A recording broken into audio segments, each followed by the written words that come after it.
The temporary residency. The difference is you can skip the temporary residence. The difference is you can skip the temporary residency visa and apply. I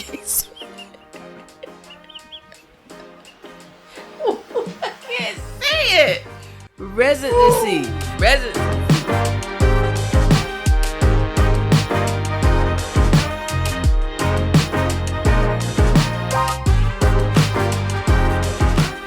Hey everyone. Hello. Welcome back. Last week we talked about pros and cons of moving to Ecuador. So this week we want to talk about some of your options for visas should you decide to live in the country of Ecuador long term. So without further ado, LaShawn, can you get us started?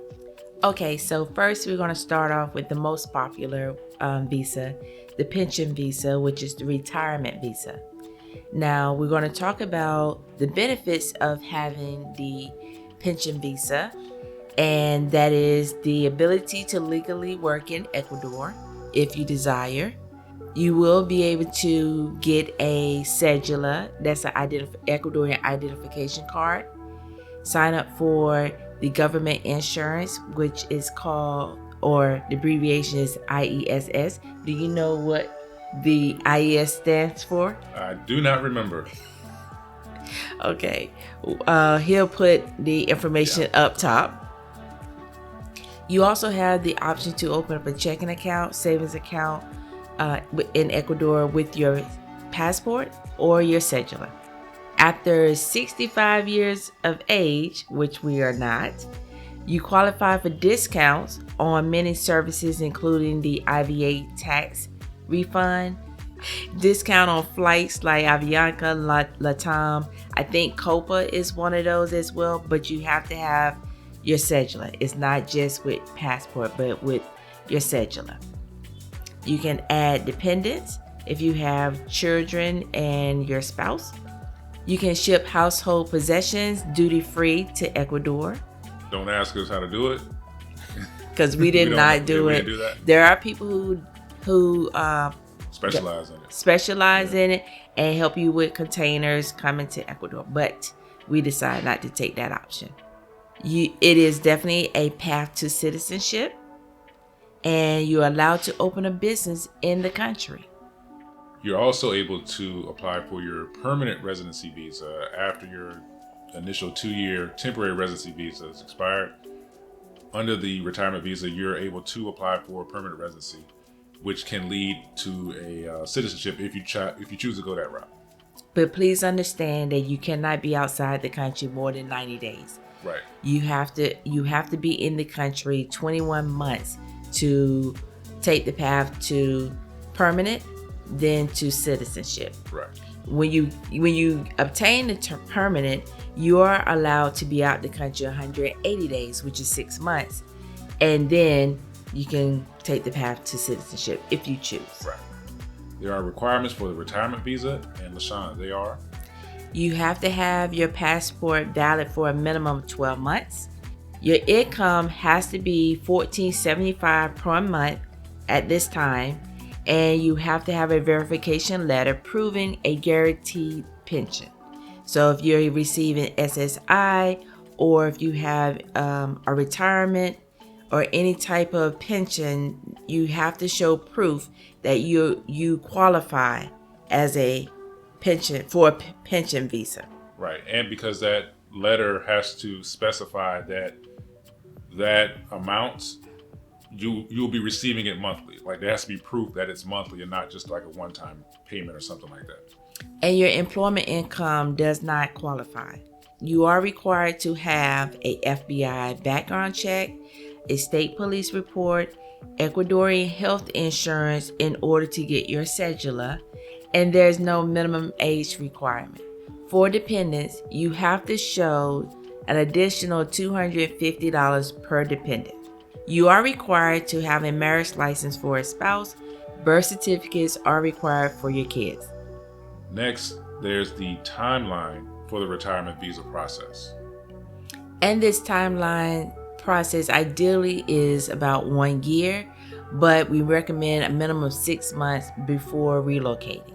So the processing time for Ecuadorian immigration can take up to 4 to 6 weeks.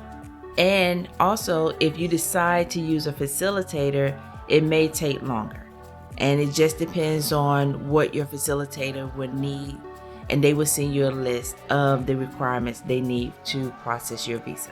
So the next visa is another popular option. It's the professional visa. LaShawn, could you explain the benefits of the professional visa? The benefits of the professional visa: you are able to legally work in Ecuador in the profession of your field of expertise. Volunteer for a nonprofit organization provided specialized services related to your profession. Degree registration never expires and can be used for future visa application. You can apply for your cedula. You can apply for government insurance, as we stated before, which is IESS. You can open a checking and savings account, also with your passport or your cedula.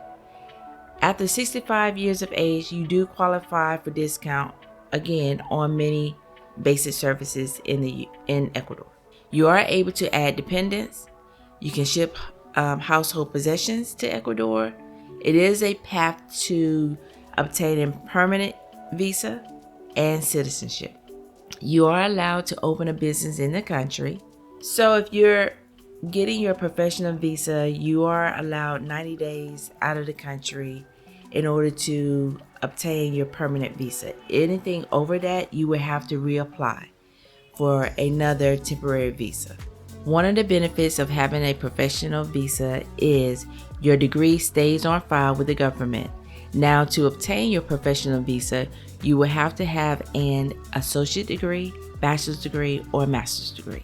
One of the things I found out when I was applying for my professional visa, your degree cannot be an online degree, which means you have to physically go obtain your degree by being on campus. They will not accept an online degree. So the requirements for the professional visa, you have to have, just like the retirement visa, your passport has to be valid for at least 12 months. You have to have notarized university documents, an original or replacement diploma, certified transcripts, degree certification letter, field of study verification letter. In the U.S., you need an FBI background check, state police report. There's no income requirement unless adding dependents. So for dependents, the monthly income of $475 is required for the first dependent and $250 for each additional dependent. Marriage license required for spouse. Birth certificate is required for children.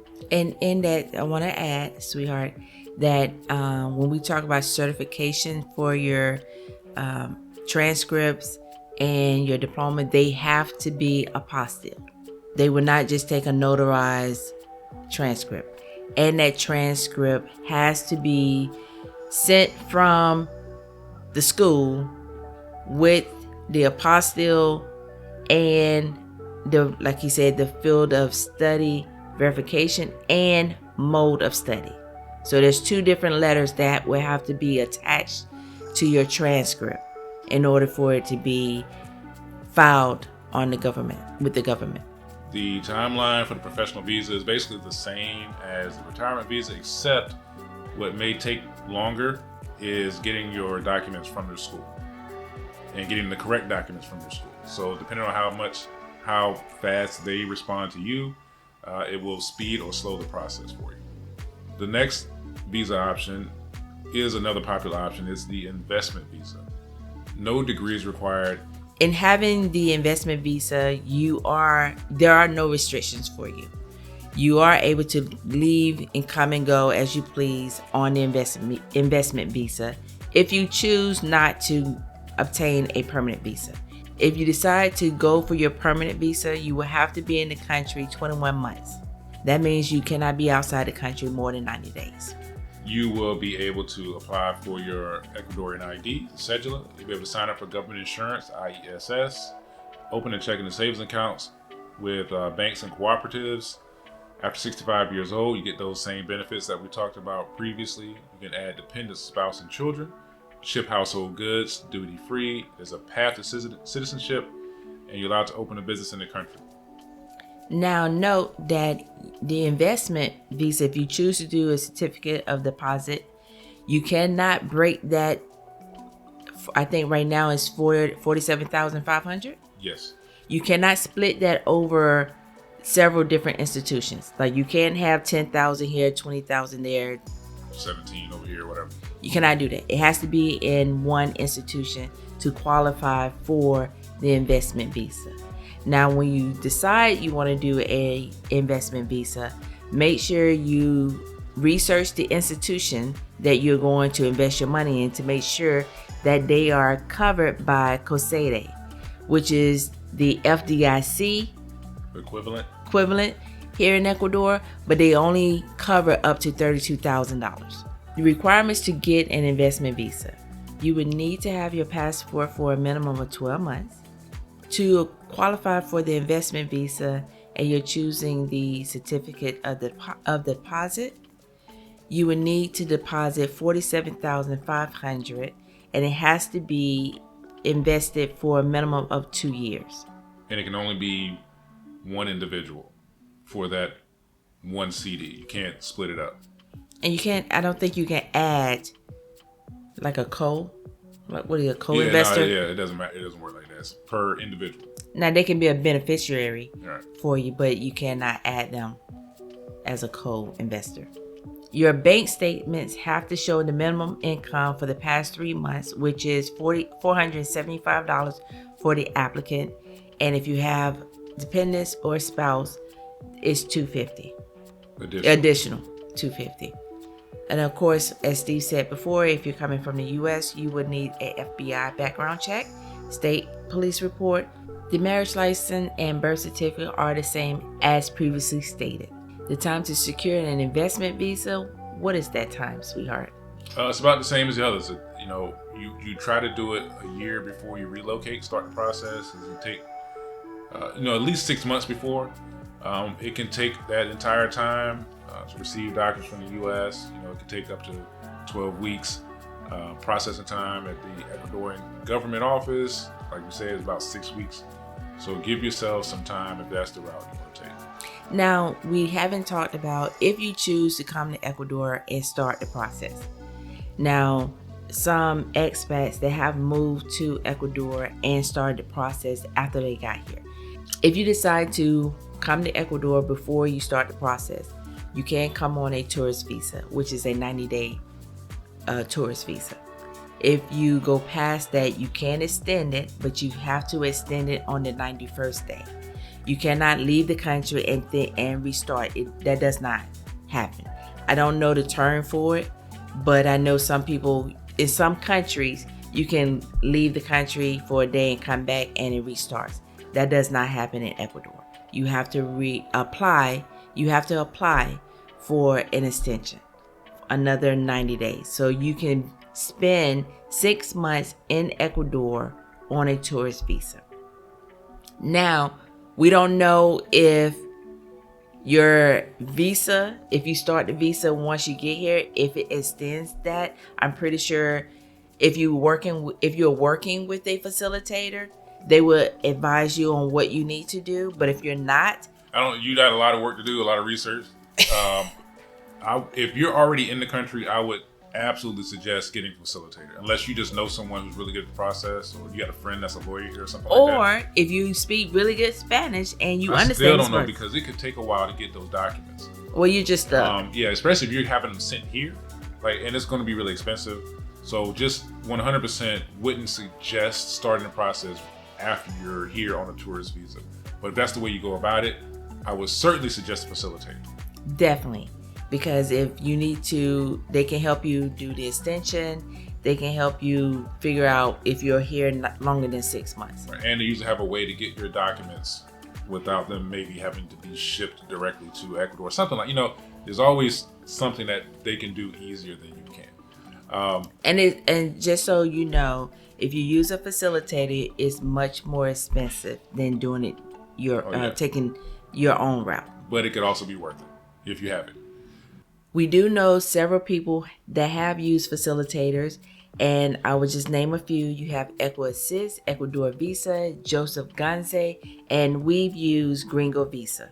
They've done a very good job in processing our visas, and we had to renew ours the second time because we were already out the country past our 90 days. So they did our temporary visa twice. Yes. One thing I forgot to mention about the investment visa is it doesn't have to be a CD. You could purchase, land or property. I think land counts, but here's the tricky thing about that.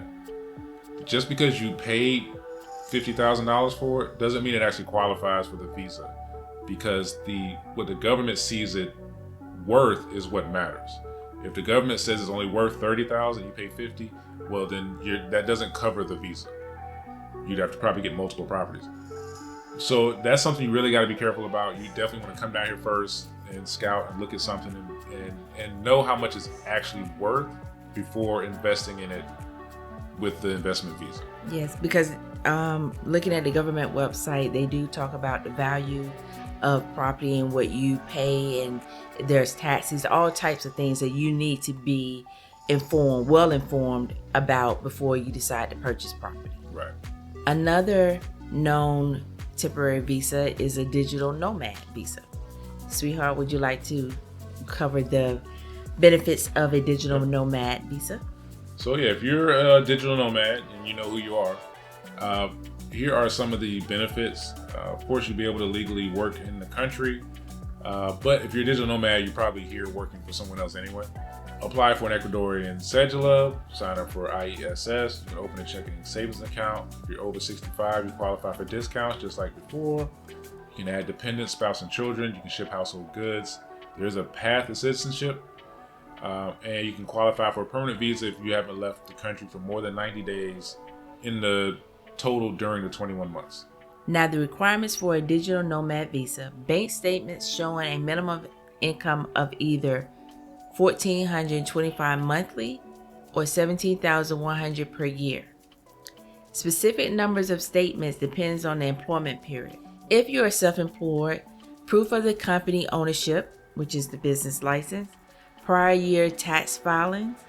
If employed by a company, you have to have a work contract for 2 years or more. Employee company license, and you also have to have a valid passport for a minimum of 12 months. Again, FBI checks, state police reports. You have to have Ecuadorian health insurance. For dependents, it requires an extra $250 a month. The timeline is similar to the previous timelines that we spoke of. You just want to get this done as early as possible. If you decide to take a different route to get your visa by marrying an Ecuadorian, understand that will not grant you citizenship. You still will need to apply for a visa. If you decide to take a different route and marry an Ecuadorian, marrying an Ecuadorian citizen won't automatically grant you citizenship. If marrying an Ecuadorian, you are able to skip the temporary residency visa and apply directly for the permanent residency visa. In doing so, you will also need to register your marriage license in Ecuador. So if you have decided to take that route, we are sure that you've already done your research, and it's more research than we have, because it's very hard finding information when it comes to a lot of the different types of visa in Ecuador on the website. These are just some of the options you have if you decide you want to relocate to Ecuador. And hopefully this is helpful to some people, because this is one of the questions we get fairly often is about the visas. So yeah, if this is helpful, give us a like, subscribe. If you're not, come back to the channel. We always try to put out some useful information, and sometimes we just want to have fun. And go ahead, I'm sorry. But yeah, we hope that this will help people make that decision. If you've already done all your research about the country and you say, okay, this is where I want to go, well, this is going to be your next step in the process, and that's what we want to help with. Thank you again for joining us for this topic on different types of visas in Ecuador. Please like, share, and subscribe. As Steve said, see you next time. Bye.